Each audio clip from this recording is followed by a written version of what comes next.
Welcome back to the channel. Don't forget to like, share, and subscribe my channel.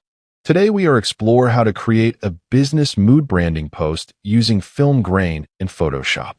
I open Photoshop and bring in a strong branding image that represents the business mood. I take a short pause here because mood decides how people feel about a brand. First, I duplicate the layer to work safely and professionally. Now I open Camera Raw filter and slowly start adding film grain, very gently. I stop for a moment and let the texture settle into the image. I carefully adjust the grain size so it feels cinematic and mature. I zoom in to check edges, text areas, and key business elements. I slightly lower the grain amount to keep clarity and trust intact,